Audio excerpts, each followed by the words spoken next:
اختر رضا خان تاجو شریعہ کی شکایت لے کر ایک شخص میرے حضور علیہ السلام کی خدمت میں حاضر ہوا. کہنے لگا حضور میری ماں بد مزاج ہے, اسے سمجھا دو, میری ماں کا رویہ میرے ساتھ ٹھیک نہیں ہے.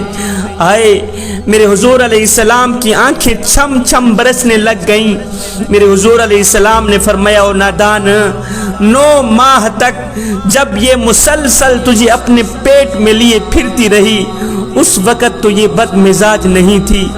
اپنی رگوں سے خون نکالتی رہی, تیری رگوں میں ڈالتی رہی, سارا دن تیرے لیے خاک چھانتی رہی, روزی کماتی رہی, دن رات ایک کر کے تیرے لیے روٹی کا انتظام کرتی رہی کہ مجھے ملے نہ ملے میرے بچے کو روٹی کا ٹکڑا ضرور مل جائے.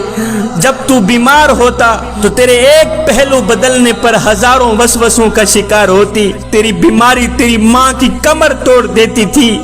تیری آہ پر جس ماں کی آہ نکلتی تھی, تیری ہائے پر جس ماں کی ہائے نکلتی تھی, یہ اپنی رگوں سے خون نکالتی رہی, تیری رگوں میں ڈالتی رہی, یہاں تک کہ خود کمزور ہو گئی, تجھے طاقتور بنا دیا, خود بڑی ہو گئی, تجھے جوان کر دیا. افسوس کہ آج تو جوان ہی کیا ہوا کہ تو باتوں باتوں پہ کہتا ہے کہ میری ماں بد مزاج ہے, میری ماں کا رویہ میرے ساتھ ٹھیک نہیں ہے, میری ماں بد مزاج ہے.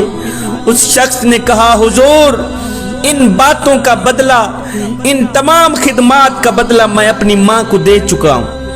ان تمام خدمات کا جو بدلہ ہے نا, ان تمام خدمات کا جو حق ہے میں وہ ادا کر چکا ہوں.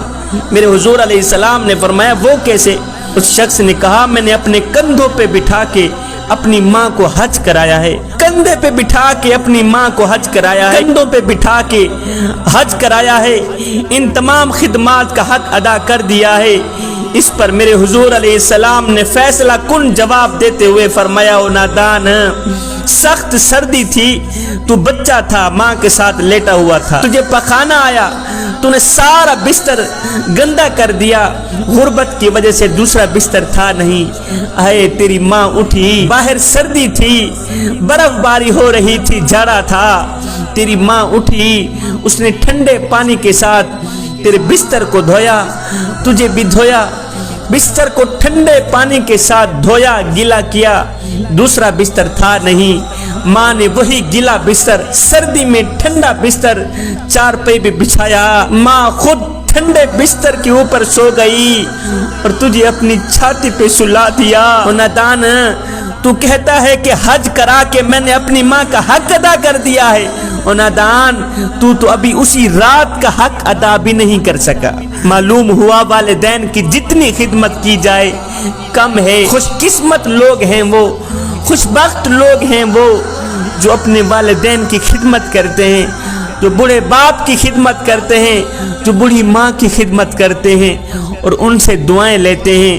میرے حضور علیہ السلام نے فرمایا صحابہ کاش میری ماں زندہ ہوتی, کاش میری ماں زندہ ہوتی اور میں نماز میں اللہ کے حضور کھڑا ہوتا, میری ماں آواز دیتی اور بیٹے محمد, میں نماز چھوڑ کر دوڑ کر ماں کے پاس چلا جاتا اور دنیا والوں کو بتاتا کہ ماں کی عظمت کیا ہوتی. ماں سے دعا لینے والا بیٹا, ماں کی خدمت کرنے والا بیٹا, والدین کی خدمت کرنے والا بیٹا زندگی میں کبھی ناکام نہیں ہوگا. اور یاد رکھنا بڑے والدین